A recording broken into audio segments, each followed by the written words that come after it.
به أستغفي من كل داء ونوره دليل لقلبي عند الجليل وحيرتي. Assalamualaikum warahmatullahi wabarakatuh.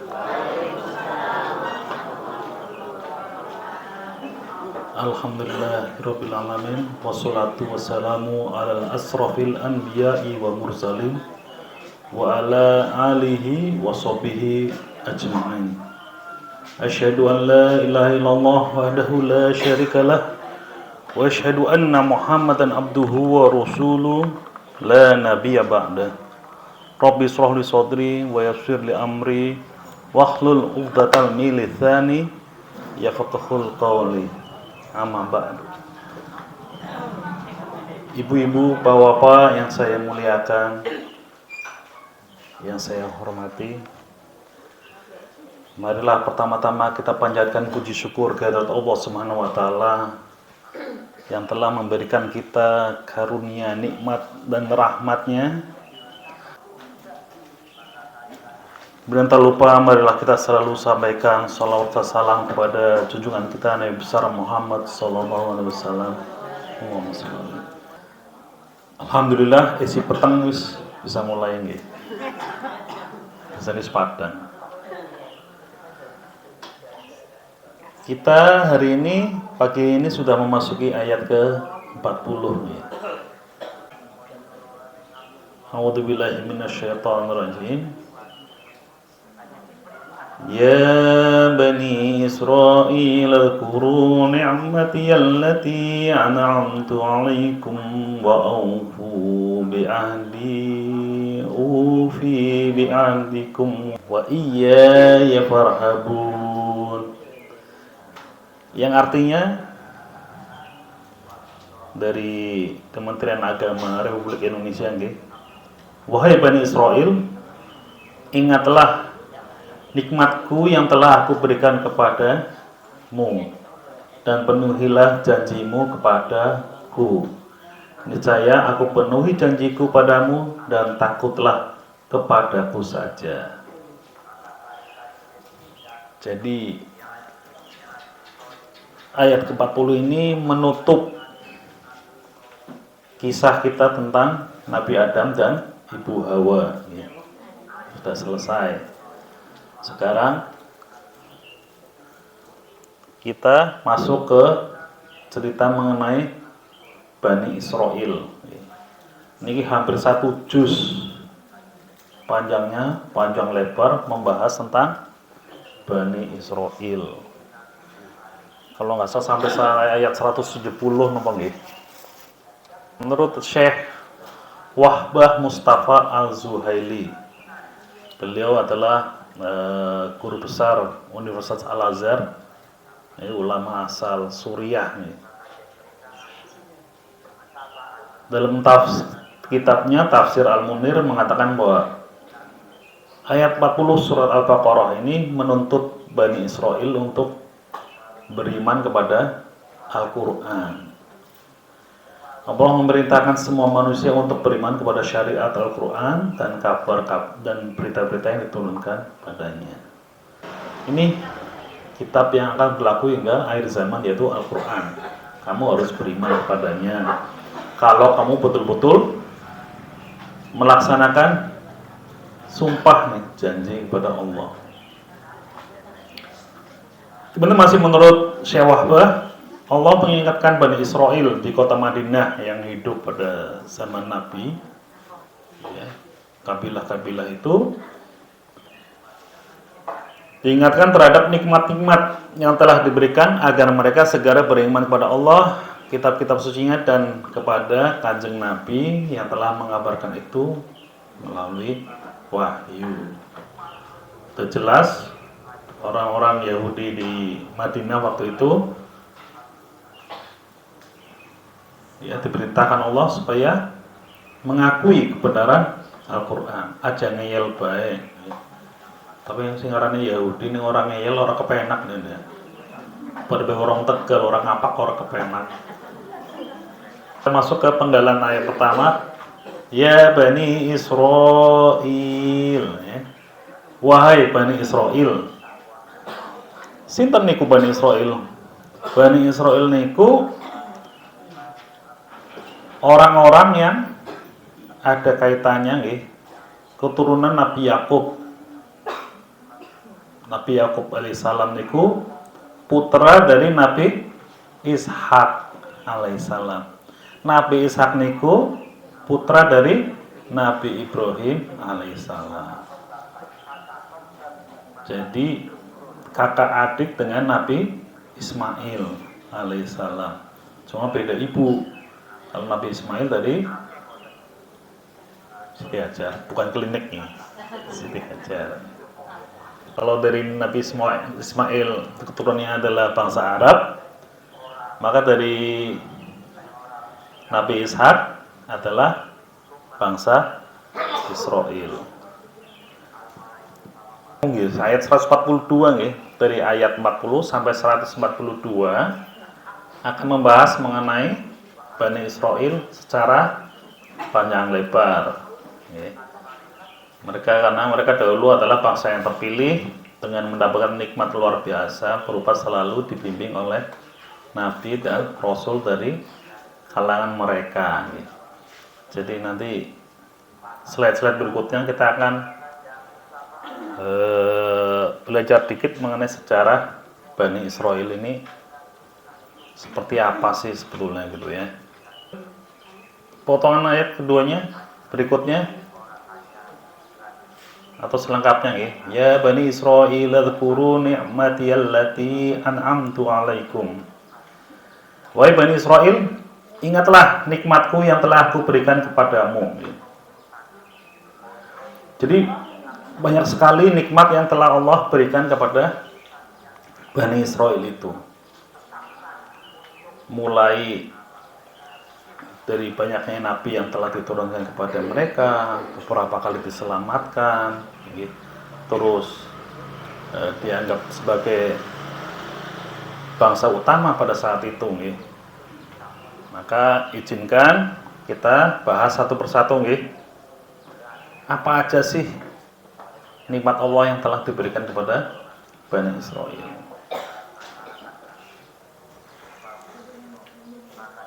Nah, itu ilustrasi hanya sebagai pemanis saja, jangan dipercados.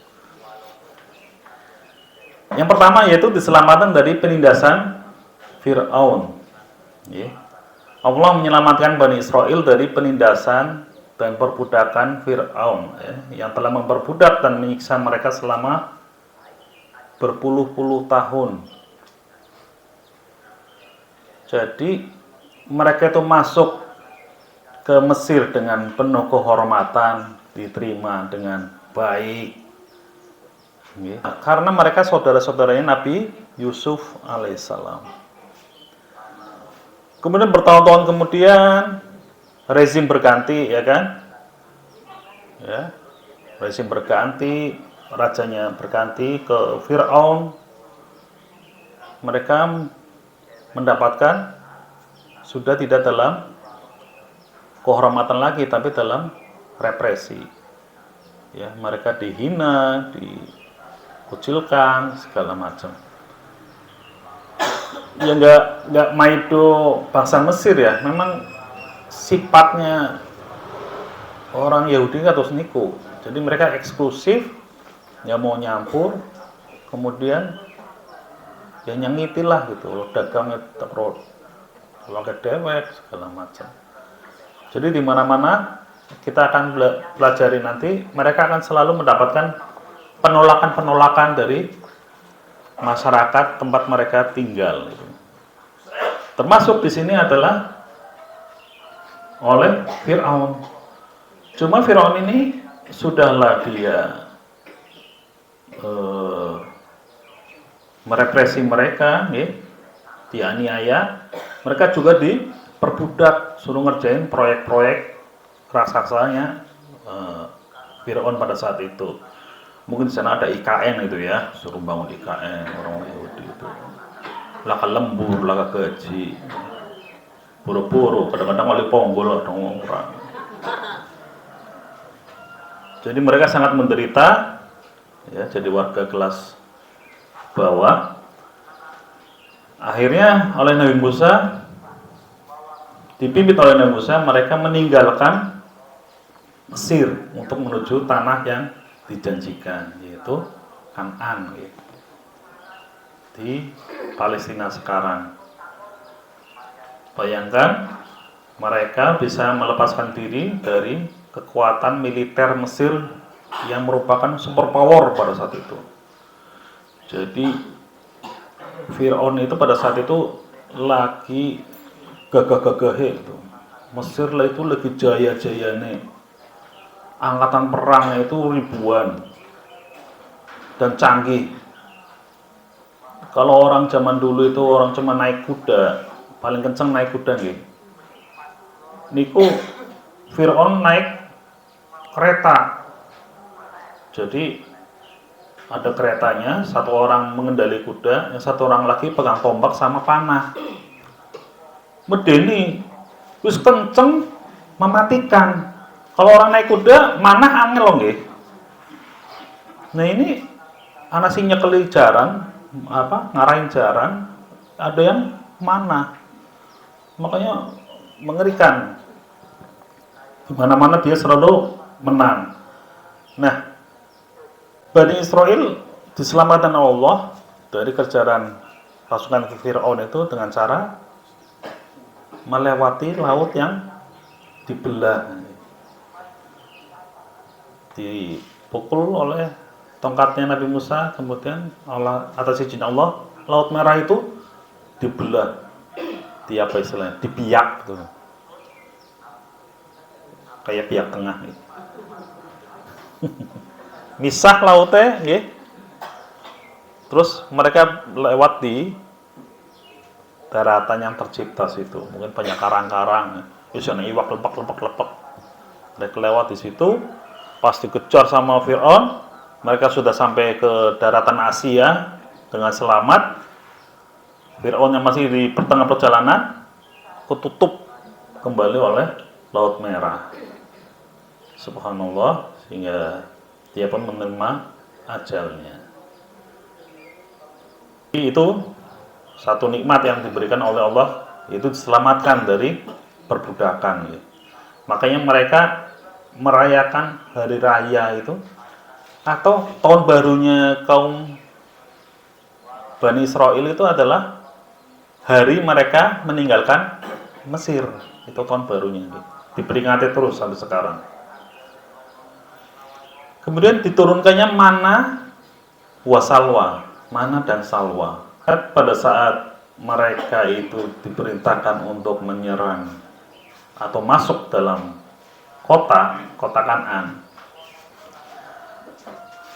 mata-mata yang diberi tugas oleh Nabi Musa itu membocorkan rahasia bahwa di dalam benteng itu tentaranya itu luar biasa besar-besar dan bengis-bengis. Mereka pakai baju besi, kemudian senjatanya juga lengkap, wongnya medeni, gergisi. Mereka jadi takut, malah ngomong Nabi Musa. Nabi Musa waktu bersabda kepada mereka, ayo kita masuk ke kota Kan'an, pasti Allah akan memberikan kemenangan kepada kita. Mereka malah bilang, udah jangan bayar Nabi Musa, kalau sama Tuhanmu aja sana, kurang ajar gitu ya. Oleh Allah diberikan pelajaran, mereka itu diupeng-upengna di padang pasir ya. Jadi ada semenanjung Sinai di antara Laut Merah kan cabang kalih ya. Nah, yang bentuk niki segitiga niku semenanjung Sinai itu padang pasir tandus. Pohon-pohon itu jarang di situ nggih. Mereka diputerin di satu segitiga tanah itu selama 40 tahun. Sampai wong bloon, wong bodoh, wong nyengiti, wong pelit, wong ngablu pada mati. Tinggal yang masih muda-muda nggih. Yang masih bisa diajak kompromi, diajar oleh Nabi. Nabi Musa sendiri sampai sedo, ya, diteruskan oleh muridnya yaitu Nabi Yosua. Nabi Yosua itu adalah murid Nabi Musa. Ingat di surat Al-Kahfi mboten? Yang menemani Nabi Musa suruh bawa iwak asin mencolot meneng baik. Nah itulah Nabi Yosua niku. Iwak asin apa iwak pindang mboten ngertos niku iso jelas iwak wis mateng niku nggih. Jebule iwake mencolot ting maring laut. Kok ora waleh-waleh Nabi Musa ya, tunggu. Cobi kalau kita bawa apa yang pegang ikan terus jibrak-jibrak ya. Ayo Musa, ini priben ki iwak mencolot dewek. Kita bocah kan lembek. Mencolot iwake. Niku Nabi Yosua nggih. Beliau yang memimpin Bani Israel sepeninggal Nabi Musa. Nah, pada saat mereka muter-muter 40 tahun nggak jelas di Gurun Sinai itu, Allah masih memberikan kasih sayangnya kepada Bani Israel. Dimen panganan cobi. Tengah padang pasir, orang bisa nyawah, orang bisa macul, lah ke banyu, lah ke apa. Gusti Allah memberikan panganan gratis dari langit berupa mana dan salwa. Jadi mana itu seperti kapas nih, turun dari awan itu dari langit, kelintat sama orang-orang Bani Israel di tadahi, ana sing nggawa tampah, ana sing nggawa sarung, ana sing nggawa. Ada tampah nggak ya? Ada mungkin. Ya. Dikumpulkan sama mereka nanti ada yang di main parudan, ana sing di kelapa nih, boten gitu. Jadi bisa langsung dikonsumsi dan gizinya sangat tinggi. Ya. Kemudian salwa itu sejenis burung. Jadi anak burung-burung ujuk-ujuk dari langit geletak gitu pada tiba gitu kan, atau pada menang dicubuti sama Bani Israel ngolawu. Luar biasa nih begini. Tapi ya tetap singarane wong Bani Israel ya, sebenarnya panganan enak-enak kayak gue, isi takon bae. Kowe laka bawangnya, laka mengkrengnya, laka huya. Oke. Niku nikmat yang berikutnya nggih. Itu ada di dalam surat Al-Baqarah ayat 67. Monggo kalau mau membacanya. Nah, kemudian diberikan air dari batu. Jadi selama muter-muter itu nggih, Nabi Musa nancepi tongkatnya ke batu-batuan. Nah, dari batu-batu muncrat air tersebut. Terusnya ada 12 suku di dalam Bani Israel. Masing-masing suku dapat satu mata air. Jadi enggak rebutan. Oke, luar biasa nih. Itu ada dalam Al-Baqarah ayat ke-60. Kemudian diturunkannya kitab Taurat. Allah menurunkan kitab Taurat sebagai Nabi Musa sebagai petunjuk hidup dan hukum syariat untuk Bani Israel. Ya, mengandung ajaran tentang keimanan, ibadah, hukum sosial, moral, etika. Ya. Ini ada di dalam surat Al-Baqarah ayat 53 dan surat Al-Maidah ayat 44. Jadi yang pertama turun itu Allah tulis sendiri di kepingan batu. Ya. Batu diukir, ditulis sendiri sama Allah, diberikan kepada Nabi Musa. Nah, tapi waktu Nabi Musa lihat ada si Samiri bikin sapi dari emas, beliau merasa sangat emosi, disamplong itu pakai batu tersebut. Nah, kemudian ditulis di dalam satu gulungan Taurat ini. Jadi nggak cuma Nabi Musa aja yang nulis di Taurat, tapi juga murid-murid setelah Nabi Musa, Nabi Yosua, Nabi Daud, Nabi Sulaiman, segala macam tulisannya juga ditulis dalam Taurat. Bentuknya gulungan seperti itu. Cuma sayangnya Bani Israel itu lebih suka untuk mengikuti ajaran dari rabi-rabinya, ulama-ulamanya. Jadi ada kitab lain selain Taurat nih. Nah, mereka lebih kenceng kepada kitab yang dikarang oleh ulama-ulamanya itu. Dan Tauratnya sendiri ditinggal gitu. Jadi mulai ngawek lah gitu ya.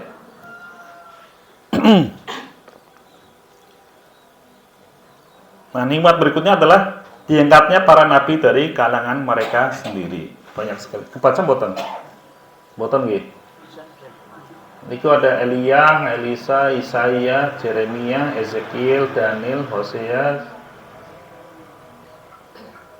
Joel, Amos, Obadiah, Yonah niki Yunus sih. Mika, Nahum, Habakuk, Zefania, Hagai, Zakaria, Malaki. Nabi Isa nggak ditulis. Karena bagi mereka Nabi Isa itu nabi palsu. Niki ada di dalam surat Al-Baqarah ayat 87 dan surat Al-Maidah ayat 20. Cuma ya gitu, yang namanya Bani Israel udah dikasih nabi, dipateni, kurang ajar. Sekarang nabi wani-wani ini gitu loh. Kita aja presiden nggak orang wani mateni gitu. Apa sih wani? Lah kok ya.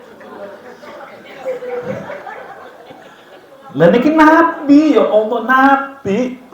Saben bengi setiap hari itu ngobrol sama Gusti Allah. Kok bisa-bisa ini dicekel, digorok niku lho. Terlaluan Bani Israil niku. Kewanene luar biasa mereka. Kita gorok wedhus pe kadang-kadang merem ya. Nanti tukel. Ora sah korban kan nanti tukel lah gulune. Nah, itu mereka nabi, seorang suci yang dipilih oleh Allah untuk memberi peringatan kepada mereka. Para nabi itu tidak pernah minta gaji, nggak pernah minta upah, nggak pernah minta nafkah. Katipateni. Di situ ada Nabi Zakaria. Tapi anaknya Nabi Zakaria nggak masuk nih. Ya itu daftarnya mereka lah, mereka yang buat, saya hanya kopas. Sama seperti Nabi Isa nggak dimasukkan ke sini. Jadi Nabi Isa itu menurut mereka adalah nabi palsu. Gitu. Jadi sengit menurut Nabi Isa. Kelihatannya sama Nabi Yahya juga mereka sengit. Gitu. Lah, padahal mereka udah diberikan nikmat luar biasa, diberikan nabi. Cobi. Kita orang Jawa nih, mobil khusus wong Tegal nggak pernah dikasih nabi kan ya. Boro-boro wongnya apikan nih, langsung kemelitik kayak Bani Israil. Itu janji-janji Allah nikmat Allah yang telah diberikan kepada Bani Israil. Mungkin tempat yang lain adalah mungkin mereka itu termasuk bangsa yang cerdas ya, pintar-pintar. Jadi kalau dilihat pemenang hadiah Nobel itu sepertiganya adalah orang Yahudi, orang Bani Israil. Padahal populasi mereka itu cuma nggak sampai 3% dari bumi ini. Umat manusia, tapi mereka yang lebih banyak dapat hadiah Nobel. Berikut adalah janji Bani Israil nih. Maufu bi ahdi ufi bi ahdikum. Dan penuhilah janjimu kepadaku. Niscaya aku penuhi janjiku kepadamu. Ada apa ini? Kenapa Allah menagih janji Bani Israil? Jadi kita lihat diterangkan di Quran surat Al-Baqarah ayat 63. Ketinggal gitu.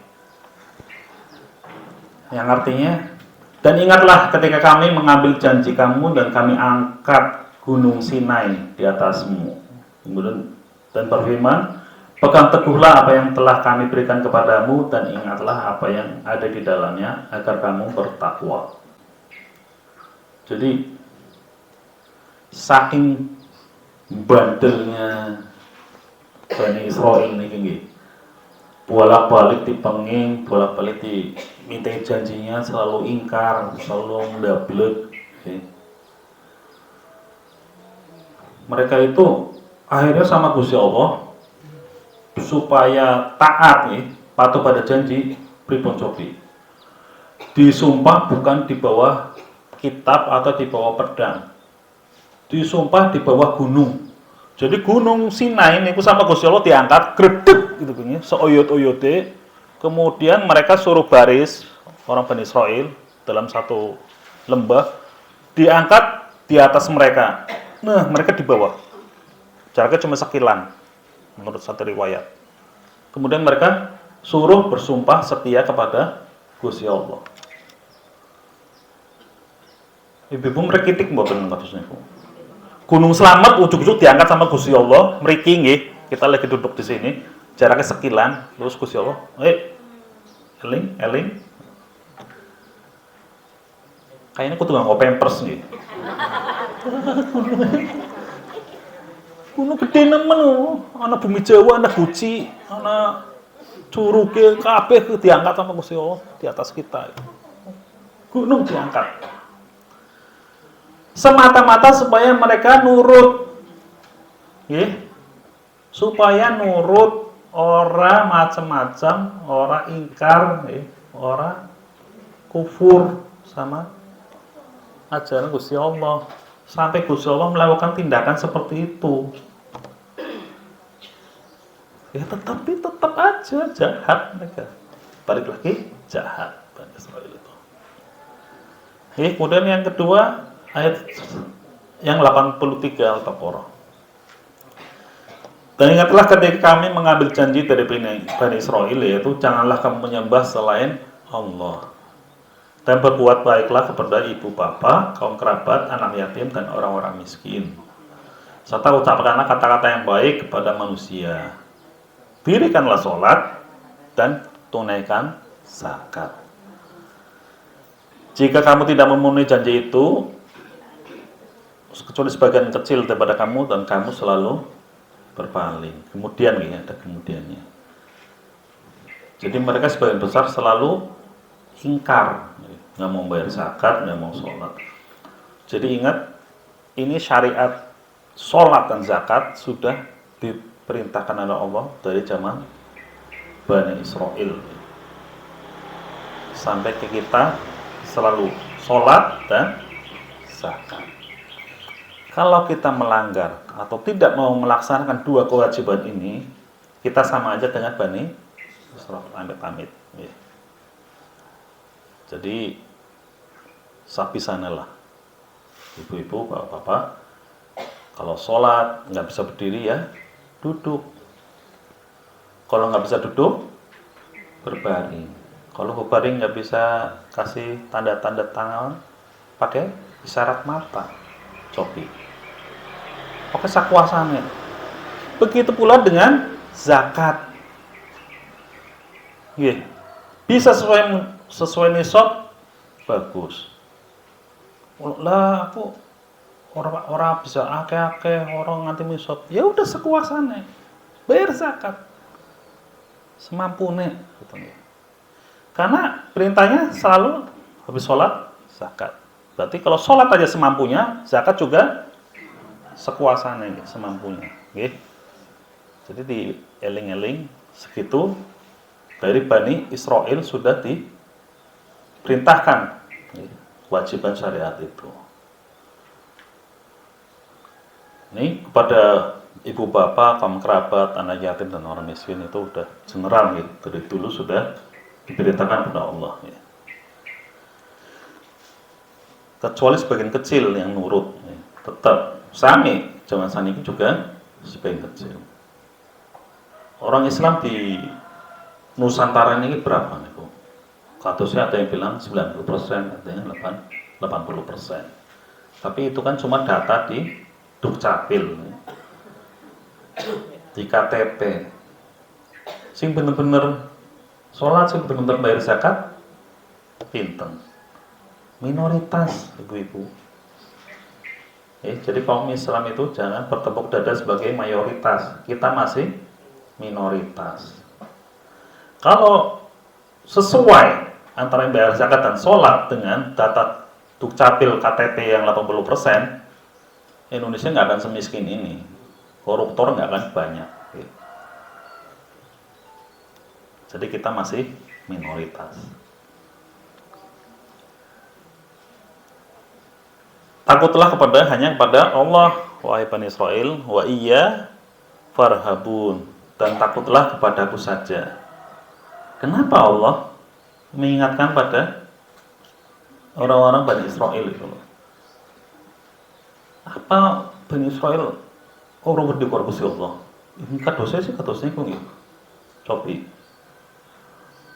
Baru lepas dari cengkeraman Fir'aun selama puluhan tahun, sekambah-mbahnya mereka diperbudak sama Fir'aun, kemudian diberikan nikmat sama Allah, dibebaskan dari Fir'aun. Mereka kan malah nggawe patung sapi. Soalnya gemin, wong Mesir nyembah patung sapi. Karena mereka gerombolan miskin, pengungsi, golek bahannya emas kan. Emasnya satu leret sing dadi cuma anake sapi tok. Sarpa kowe sorop sembokene gawe anake cilik sih, pedet. Habis itu disembah gitu loh. Itu sama Samiri, namanya Samiri.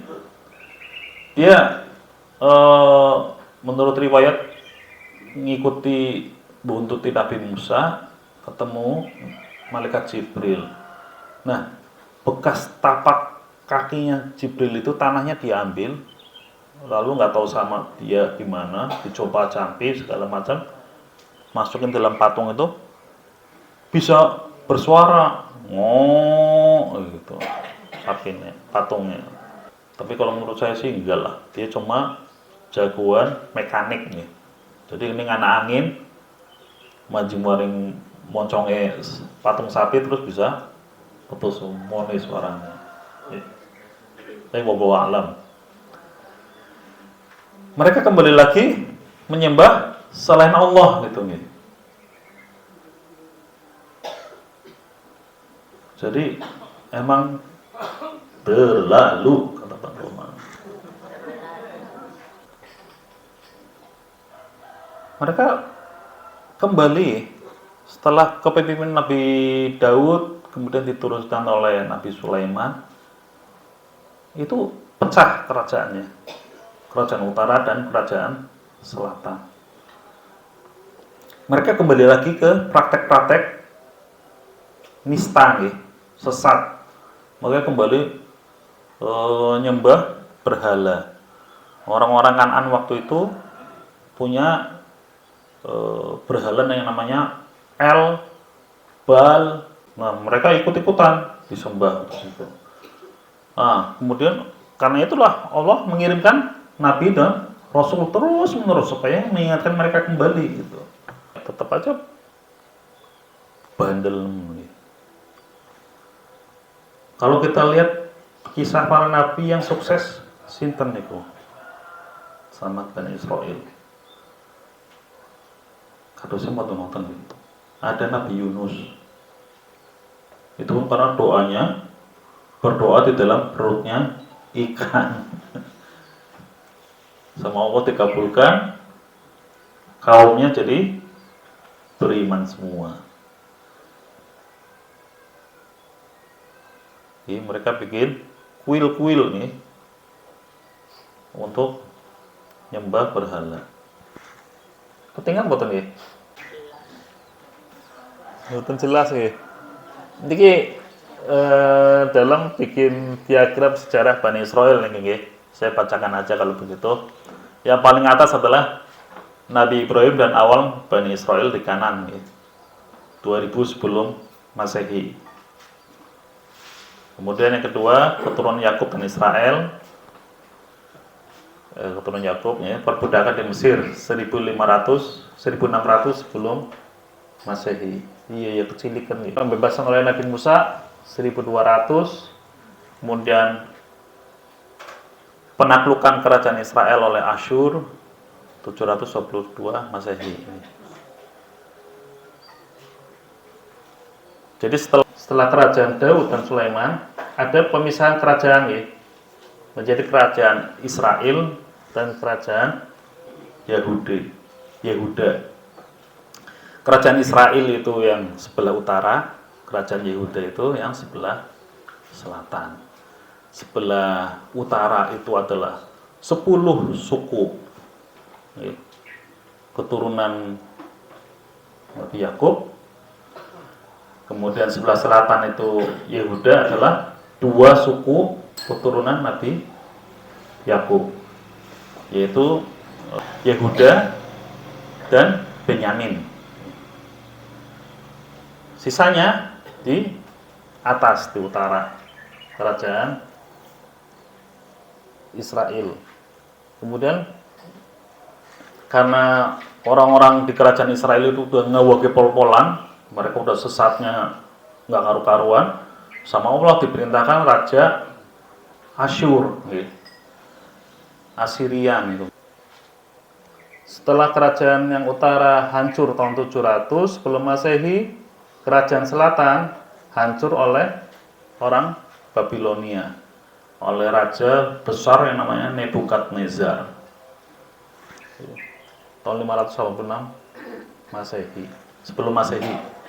Orang-orangnya diambil ya, dijadikan budak di Babilonia.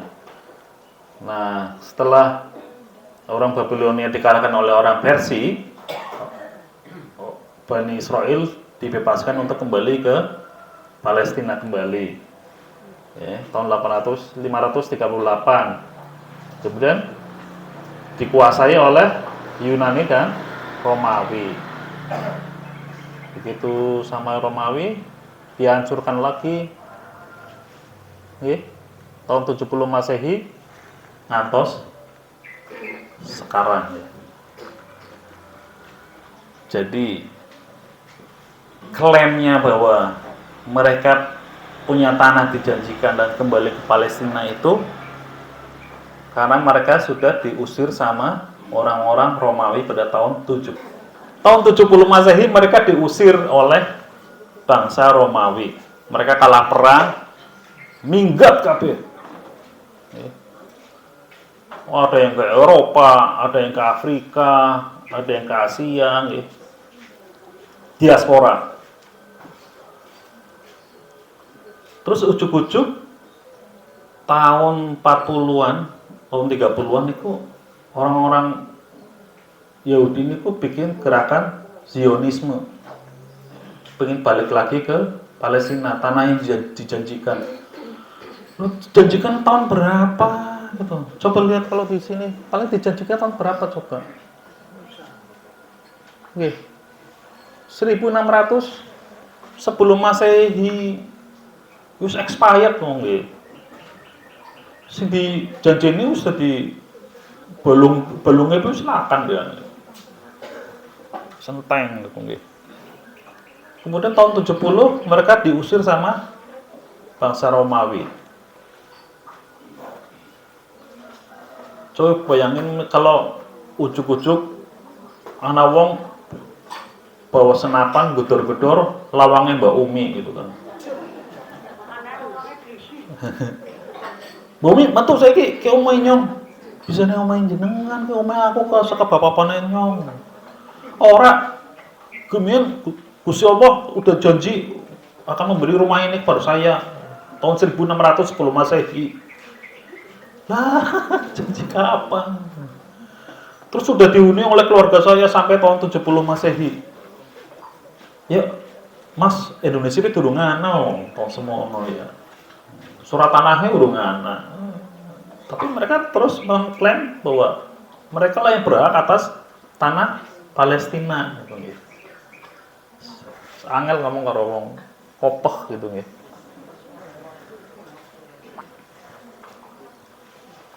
Nah niki penjelasanipun. Setelah Talut atau Saul, Nabi Daud menjadi raja dan mendirikan kerajaan Israel yang kuat. Beliau menaklukkan Yerusalem dan menjadikannya ibu kota. Lalu putranya Nabi Daud alaihissalam yang bernama Nabi Sulaiman alaihissalam memperluas kekuasaan dan membangun Baitul Maqdis, namanya kuil Sulaiman, Solomon Temple di Yerusalem. Ini yang mereka percaya reruntuhannya dijadiin pondasi Masjidil Aqsa. Itu fitnah ya. Padahal kuil Sulaiman itu dijadikan tempat sampah sama bangsa Romawi. Jadi tempat pembuangan akhir sampah di situ. Begitu Khalifah Umar bin Khattab itu masuk ke Yerusalem, terus tanya, itu apa? Kuilnya Nabi Sulaiman mana? Itu Kanjeng Khalifah. Di legai sampah gunung. Badiku sama beliau dibersihkan, sama-sama dibuang, terus ratusan tahun terus balangnya kayak apa itu enggak? Sama Khalifah dan Rasulullah dibersihkan dan dimuliakan kembali. Cobi tiang Islam yang beriman waktu itu, walaupun itu tempat suci buat agama lain, tapi kalau tertutup sampah itu namanya menistakan agama Allah juga, ya. Jadi dibersihkan. Nah, setelah wafatnya Nabi Sulaiman, kerajaan terpecah menjadi dua, ya. Kerajaan Israel di utara dan kerajaan Yehuda di selatan.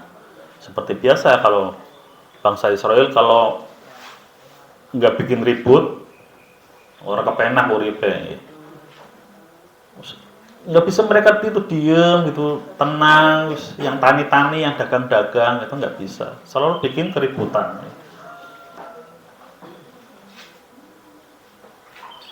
Nah kemudian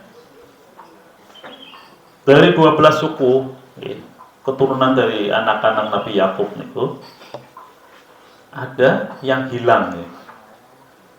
Karena pada tahun 722 sebelum Masehi, Raja Salmaneser kelima dari Assyria, ya, menaklukkan kerajaan Israel bagian utara, ya. Pada periode mereka itu pada tidak taat pada Allah, ya, moralnya berantakan. 10 suku itu dibawa dan jadiin budak. Bertahun-tahun kemudian 10 suku ini tersebar dan berasimilasi, ya.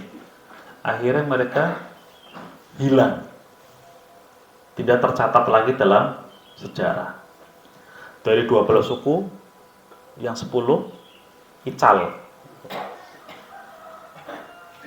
Banyak klaim yang mengatakan, oh itu yang hilang ada di Ethiopia, ada yang bilang ada di Rusia, ada yang bilang ada di Jawa. Jawa, suku yang hilang, ya.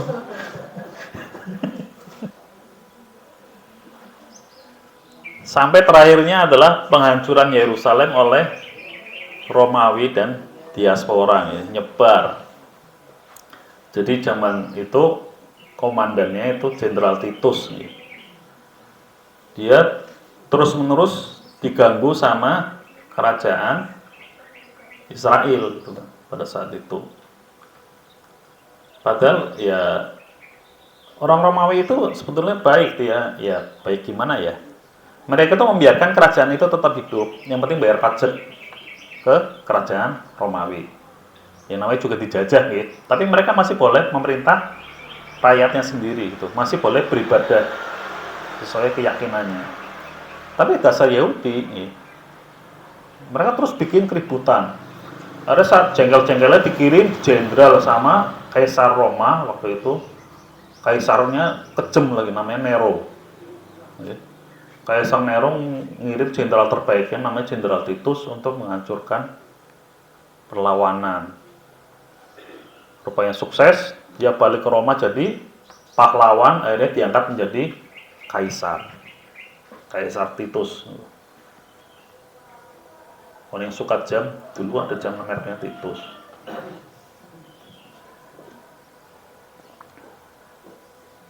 Okay.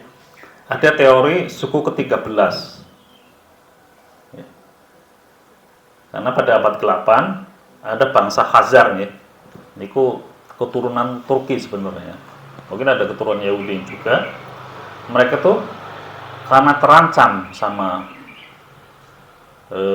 dua kekuatan ya, Kristen dari barat dan kekuatan Islam dari selatan. Akhirnya mereka satu kerajaan konversi jadi Yahudi supaya aman gitu. Jadi nggak dua-duanya, nggak masuk Islam, nggak masuk Kristen, tapi masuk Yahudi. Nah, mereka inilah yang kemudian tinggal di Eropa sampai sekarang. Mereka inilah yang ngaku-ngaku yang menggerakkan Zionisme. Ini tiang-tiang ini nggih. Om Einstein niku nggih. Terus niki apa? Yang psikiater itu Freud nih. Freud lah niki sinten ngoten ngertos, terus niki bapaknya komunis Karl Marx. Jadi pinter-pinter tapi ngerusak niku. Einstein pinter niku nggih, tapi akhirnya kepintaran itu untuk bikin bom atom. Rusak niku. Salah gunakan. Freud teori-teorinya mengenai psikologi segala macam akhirnya melegalkan orang-orang homo. Dianggapnya itu bukan penyakit atau Freud. Karl Marx jelas idenya mengenai komunis gitu. Jadi mereka itu sebetulnya bukan 100% bangsa Israel, tapi adalah orang-orang Eropa gitu. Ngaku-ngaku sebagai bangsa Israel. Mungkin genetiknya mungkin ada gitu kan, tapi sedikit banget. Dan mereka itu yang sekarang menjadi berbuat kerusakan gitu. Mereka ialah yang tinggal di melakukan genosida di Palestina. Deleng raine lah karena Yahudi ini belas Eropa, mereka Eropa semua. Siapa setan Yahudi itu? Coba lihat mukanya. Eropa, dia itu orang Polandia. Bisa-bisanya jadi Perdana Menteri Israel.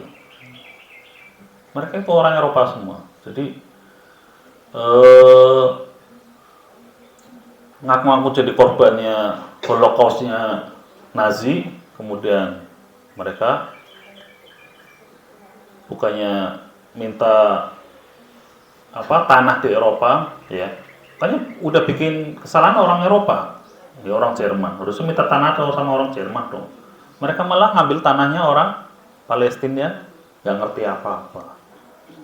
Pengantar kuliah pengantar mengenai bangsa Israel. Karena mulai hari ini hingga ayat ke-142 kita akan berhadapan dengan pembahasan Bani Israel. Mungkin buatan pada bosan. Assalamualaikum warahmatullahi wabarakatuh.